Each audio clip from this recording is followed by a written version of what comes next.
यौन उत्पीड़न रोकथाम निषेध एवं निवारण अधिनियम 2013। साठोपुर उच्च विद्यालय बियाबानी की छात्राओं को दी जानकारी।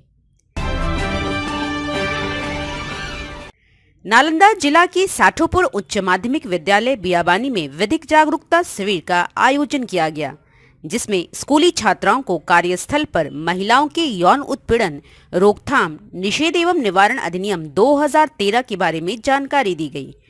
इस अवसर पर विधिक सेवा प्राधिकार के उप मुख्य कानूनी सलाहकार सीमा कुमारी ने कहा कि कार्यस्थल पर महिलाओं के यौन उत्पीड़न को रोकने के लिए सभी कार्यस्थलों में एक आंतरिक शिकायत समिति का गठन होना चाहिए। इस समिति में महिला कर्मचारियों की भी भागीदारी होनी चाहिए। उन्होंने छात्राओं से कहा कि यदि आपके साथ किसी भी प्रकार का यौन उत्पीड़न होता है तो आप घबराएं नहीं और तुरंत कानूनी सहायता लें। छात्राओं ने कहा कि इस शिविर में हमें कार्यस्थल पर महिलाओं के यौन उत्पीड़न के बारे में महत्वपूर्ण जानकारी मिली।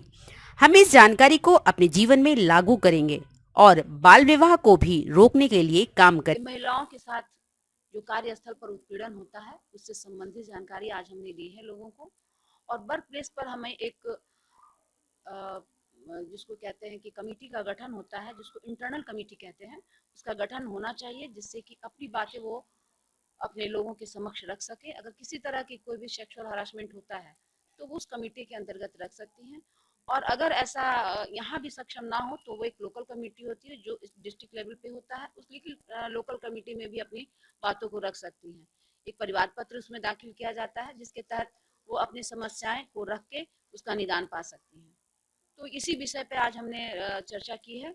और सेक्सुअल हरासमेंट जो है सो एक महिलाओं के लिए बहुत ही खराब है, इसलिए कि वो लोगों को उसकी गरिमापूर्ण जो जिंदगी होती है, जो उसके गौरवान्वित जिंदगी को वो उसमें ठेस पहुंचाती है, कलंकित करती है। इसलिए ये आज हमने इसी विषय पर विस्तृत जानकारी दी है कि हम लोग को किसी से डरना नहीं चाहिए।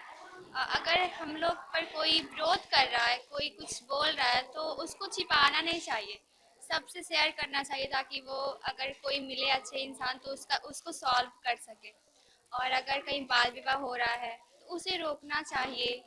और भी बहुत कुछ समझाई है जिसे सुनकर हमें बहुत अच्छा लगा। और हम यही चाह रहे हैं कि जो मैम बताई उसी पर हम लोग चले। अगर आपको नालंदा दर्पण पर दिखाई गई खबरें पसंद आती है तो इस चैनल की खबरों को लाइक करें, शेयर करें, सब्सक्राइब करें और कमेंट जरूर करें और बेल आइकन दबा लें ताकि नालंदा से जुड़ी खबरें आप तक सबसे पहले पहुंचे।